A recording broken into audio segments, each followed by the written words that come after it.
Good morning my dear students, मैं नमिता झा। आज जो मैं आप लोगों को बताने के लिए जा रही हूँ वो मैं संगीत के ऊपर बताने के लिए जा रही हूँ। बच्चों, आप लोगों को पता है कि संगीत एक प्रैक्टिकल चीज़ है, पर थ्योरी भी उतना ही ज़रूरी है। हम जब किसी चीज़ की प्रैक्टिकल करके दिखाते हैं तो उसके बारे में उसकी थ्योरी की जानकारी भी अपने पास होना चाहिए। प्लीज़ आप इसे नोट करेंगे, संगीत किसे कहते हैं। उत्तर में लिखेंगे गायन, गायन में फिर ब्रैकेट में आप दे दीजिए गाना, वादन, फिर ब्रैकेट में आप लिखिए बजाना एवं नृत्य, फिर ब्रैकेट में आप लिखिए नाचना। इन तीनों कलाओं के सम्मिलित रूप को संगीत कहते हैं। प्लीज़ आप इसे नोट कीजिए, गायन, वादन तथा नृत्य, इन तीनों कलाओं के सम्मिलित रूप को हम संगीत कहते हैं। अब आगे नोट कीजिए, जिसमें गायन की सबसे अधिक प्रधानता दी गई है। गायन के अधीन वादन और वादन के अधीन नृत्य होता है।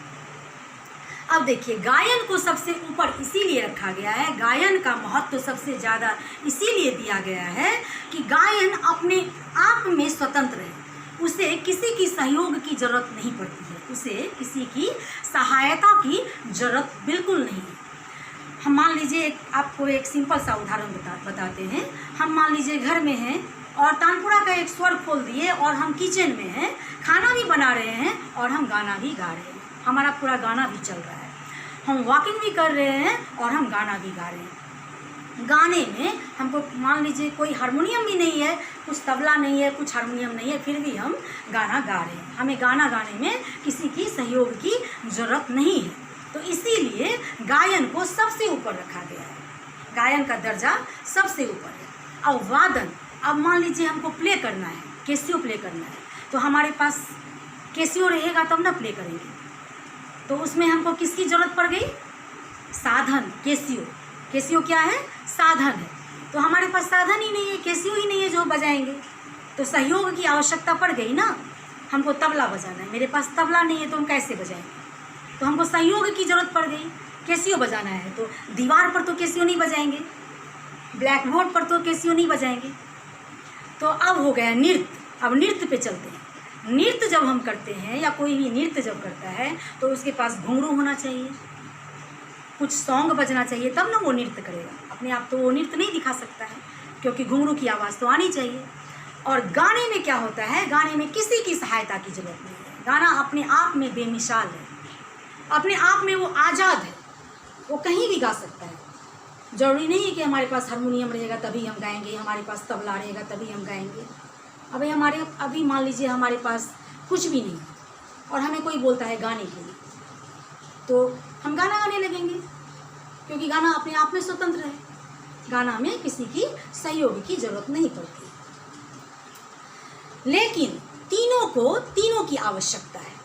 अब बताइए, तीनों की आवश्यकता कैसे है?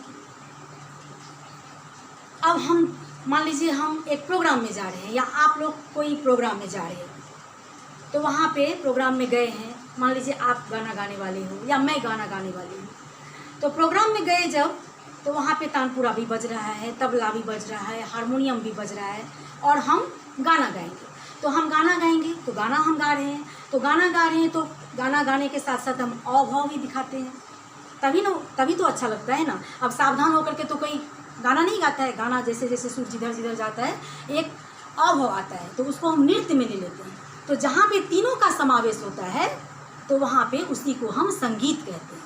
यहाँ पे भाषा चेंज हो गई, यहाँ पे इसको हम संगीत कहते हैं। तो गायन, वादन एवं नृत्य, इन तीनों कलाओं के सम्मिलित रूप को हम संगीत कहते हैं।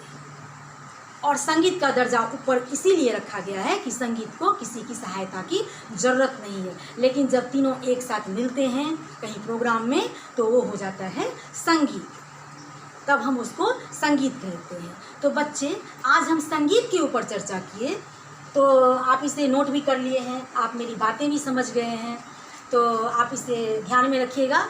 अगले लेसन में, अगले क्लास में हम अगला लेसन पढ़ेंगे। इसके बाद जो लेसन आएगा उसके बारे में हम चर्चा करेंगे।